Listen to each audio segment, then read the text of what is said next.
¿Qué tal amigos, seguidores de developer.net? El día de hoy vamos a crear el siguiente video tutorial, el demo 05, utilizando Ado.net para podernos conectarnos y extraer información del servidor de base de datos SQL Server. ¿Sí? Eh, bueno, vamos a empezar rápidamente, ¿sí? Para que el video no sea tan extenso y no demore mucho en subir. Bien, voy a abrir mi Visual Studio. ¿Está? Tengo los proyectos recientes, el Demo 1, el 3 y el 4. Una de las características muy buenas de Visual Studio 2010 es que ya puedes eliminar estos ítems, cosa que no se podía en el 2008, a menos que hagas un artificio. Que no lo voy a hacer porque, eh, ¿para qué? Si ya tienen la versión 2010, solamente aprovechen en que pueden ustedes eliminar estos proyectos recientes haciendo clic derecho y darle Remove from List. Cosa que no había esta característica en 2008. ¿Sí? En 2010 ya está implementada. Bien, digo File New Project, creamos una solución en blanco, recuerdan, ¿sí? Vamos a poner acá Demo 05, Browse, C, ya no voy a trabajar con el .NET Framework, vamos a crear una nueva carpeta, 02.ado.net, seleccionar la carpeta, listo, ok, agrego un nuevo proyecto, C Sharp, consola, Demo 05, yo bajo consola.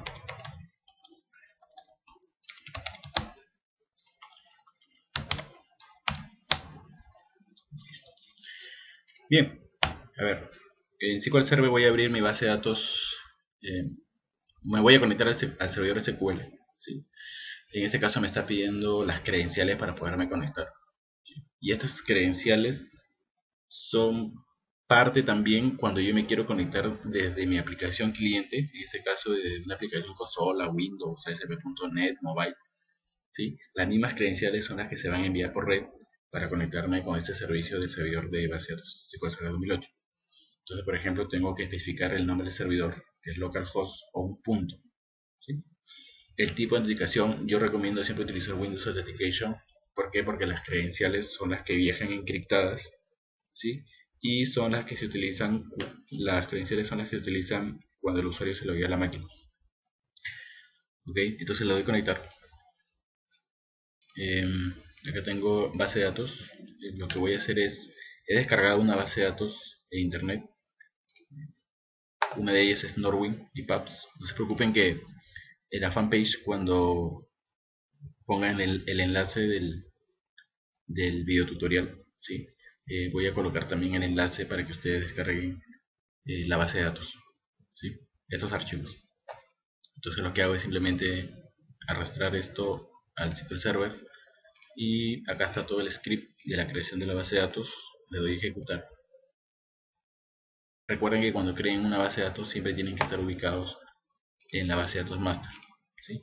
Si es que no están ubicados en master, en el script sería recomendable que ustedes hagan el uso de esta sentencia, use master. Si yo lo ejecuto, lo que va a hacer es posicionarme en la base de datos master y así sucesivamente. Bien, entonces como ya me creó la base de datos Norby, acá está, voy a cerrar esto, voy a crear un nuevo query y digo, por ejemplo, quiero saber qué tablas están dentro de mi base de datos Norby. Entonces digo lo siguiente: select name from sys objects where sys objects where type, ¿sí?, es igual a U, ¿sí?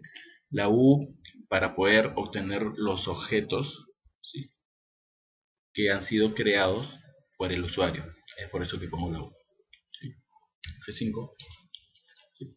En este caso me está trayendo los objetos creados por los usuarios de la base de datos master. Si yo quiero ver los objetos creados por el usuario en la base de datos Norwin, tengo que seleccionar la base de datos Norwin. Ejecuto y acá está el nombre de las tablas, ¿sí?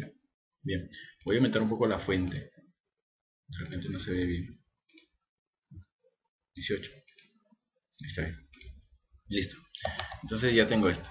Los nombres de las tablas. Por ejemplo, quiero ver select asterisco from product. ¿Está? F5. Ahí tengo la información de los productos, ¿sí?, que pertenecen a la base de datos Norwin.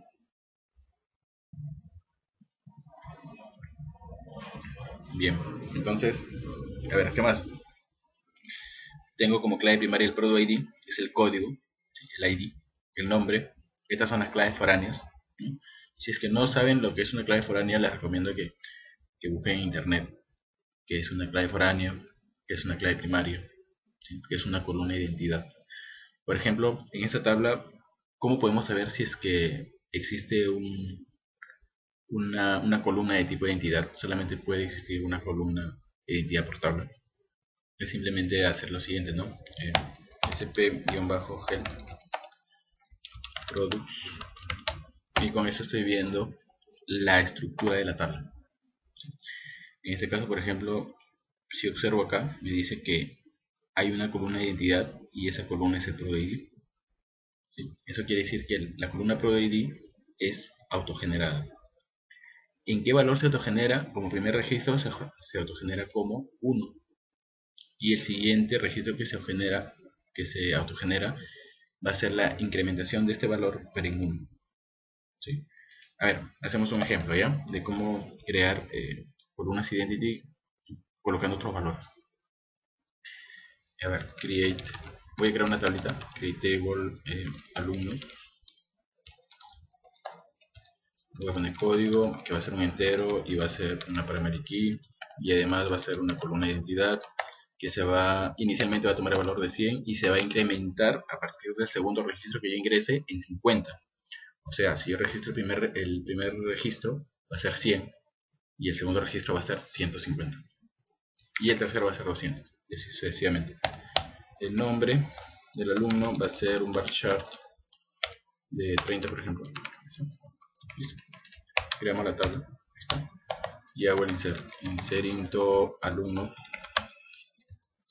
De frente voy a poner el values, bueno, voy a ponerle acá el nombre. Ya no es necesario especificar el código, ya no es necesario porque el código es autogenerado, no tiene sentido que lo coloque. Y digo values developer.net, sería mi alumno número 1.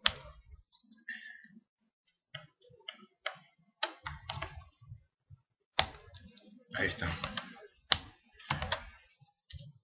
Listo, se insertó con éxito. Entonces digo asterisco from products F5. No, perdón, solo 1. ¿Se dan cuenta?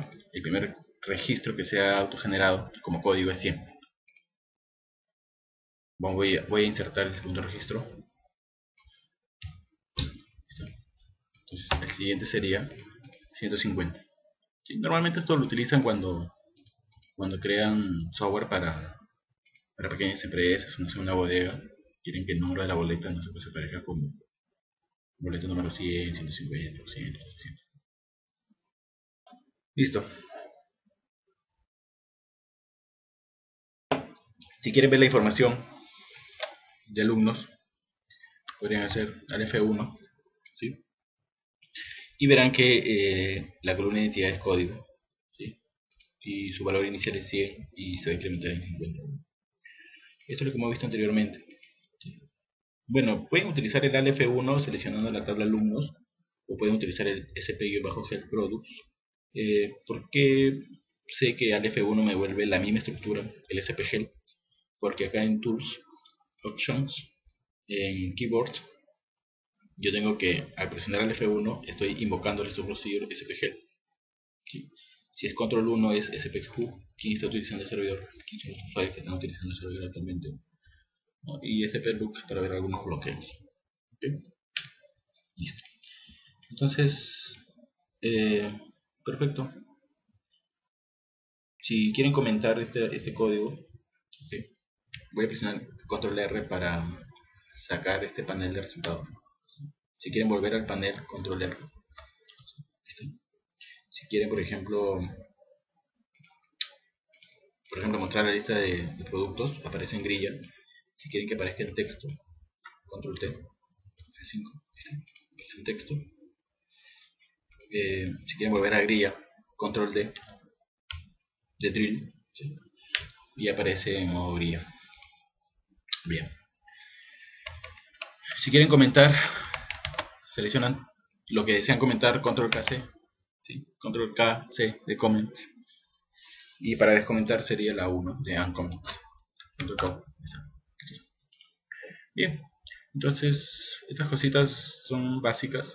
Existen mucho más tips que de repente en el camino les iré diciendo de acuerdo al demo que estaremos realizando. No, yo ahorita, por el momento no, todo lo que hago es lo que se me viene a la mente. ¿Sí? Y lo ideal es, ¿cómo se llama? En base a esto, demostrar algunas cosas para que ustedes puedan utilizarlas al momento que ustedes trabajen. ¿Okay? Bien, voy a ingresar acá a mi Visual Studio. Para conectarme a un servidor de base de SQL Server, yo tengo que utilizar un proveedor. Acá voy a aumentar la fuente. Una de las formas de aumentar la fuente acá, Options, Fonts and Colors, el Size. O la otra forma más rápida, ¿sí? Característica 9 de Visual Studio 2010, es presionar Control y más, ¿sí? Presionar más para aumentar la fuente. Como si estuviera en el navegador. Vamos a ver acá, Control, aumentan la fuente. Lo mismo en .NET.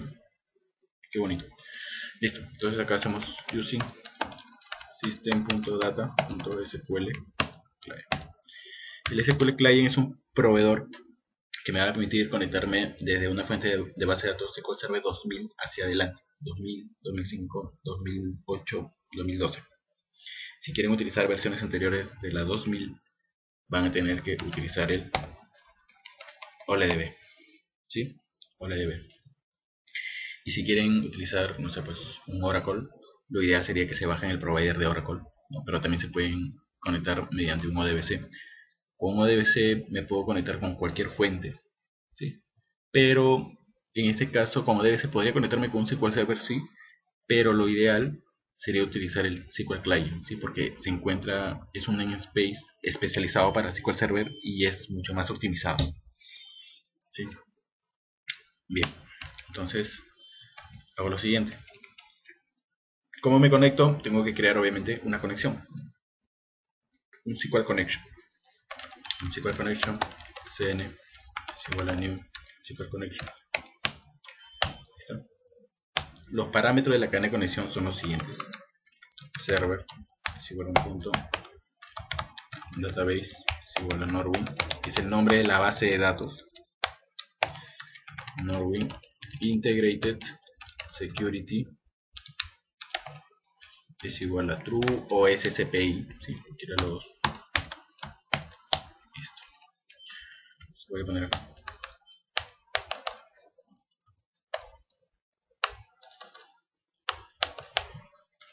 Entonces necesito concatenar esto, pero recuerden que si quiero que tome todo como cadena, pongo el arroba. Listo. Server es el servidor al que me voy a conectar. Recuerden que puede haber n servidores. Pueden colocar ahí el punto, que significa o la equivalencia localhost, o pueden colocar la dirección IP. Cuando quieren conectarse, por ejemplo, a un servidor que se encuentra en Estados Unidos, tienen que colocar el nombre del servidor. Son cuando tienen un contrato de hosting, ¿no? Cuando alojan hosting.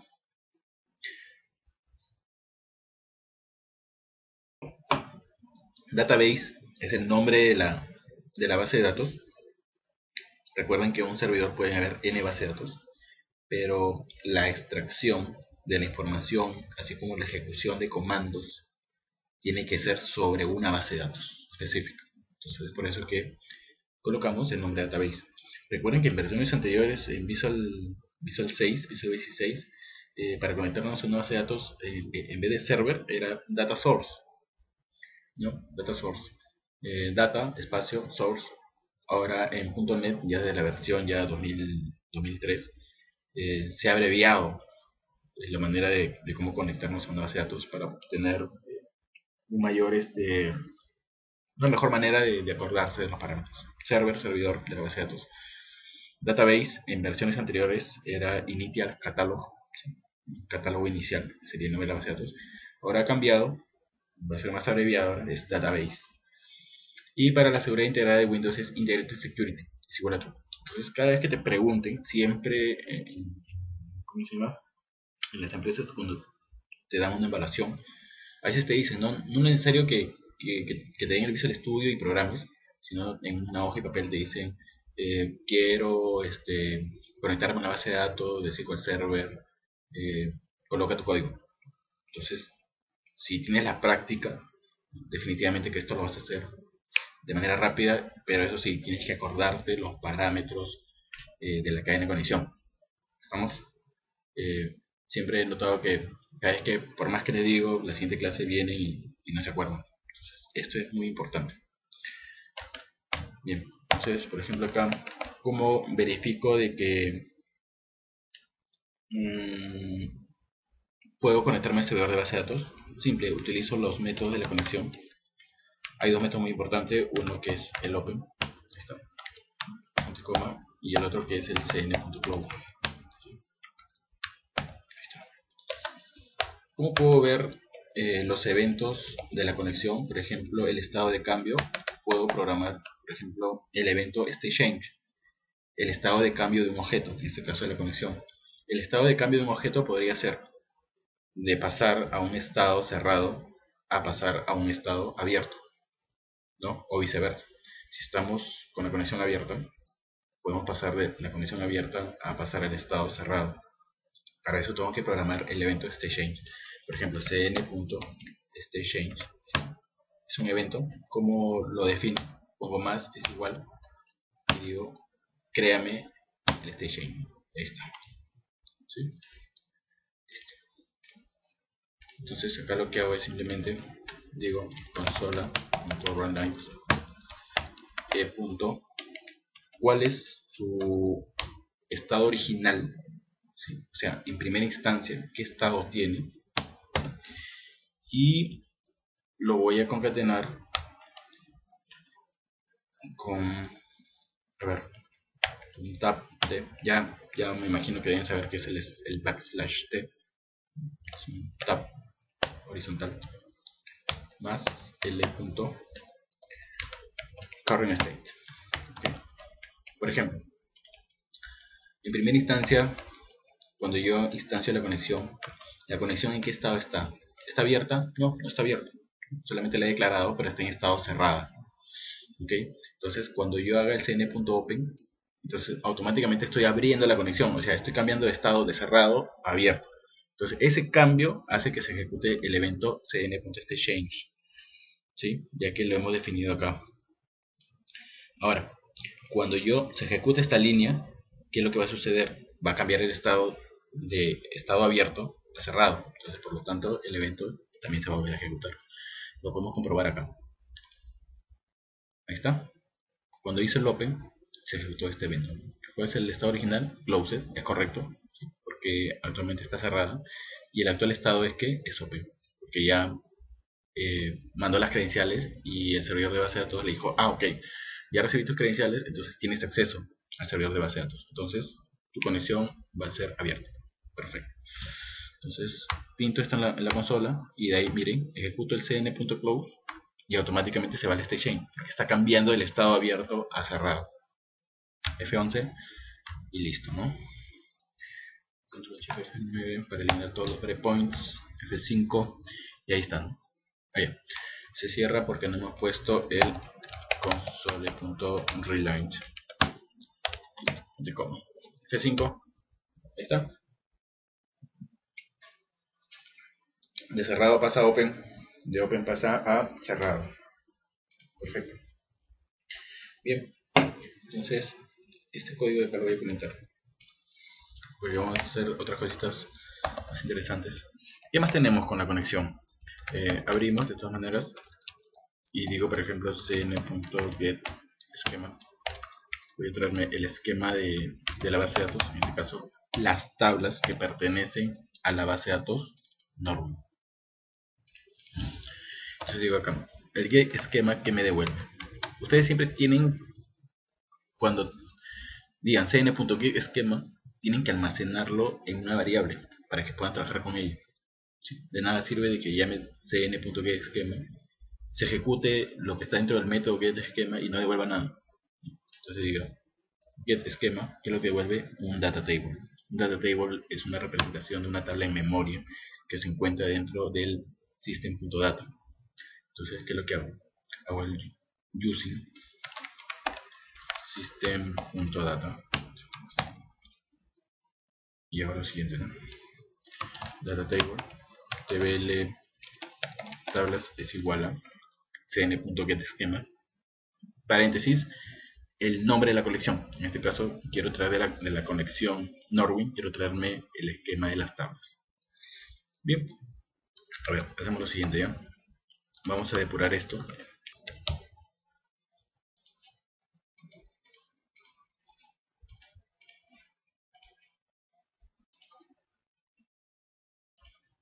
Yo quiero solamente sacar el base table, ¿no? Porque las vistas no me sirven, ¿sí? Para este ejercicio. Si quiero dar, por ejemplo, un mantenimiento de mis tablas, solamente trabajaría con base table. Entonces, ¿cómo saco solamente la información de las tablas de tipo table?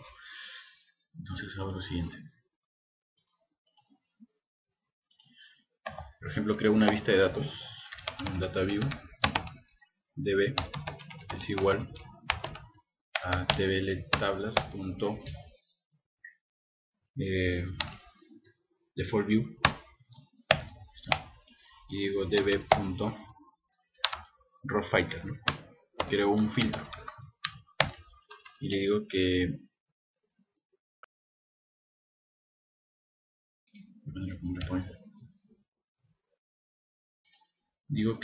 table-type table-type es igual a base type. Entonces,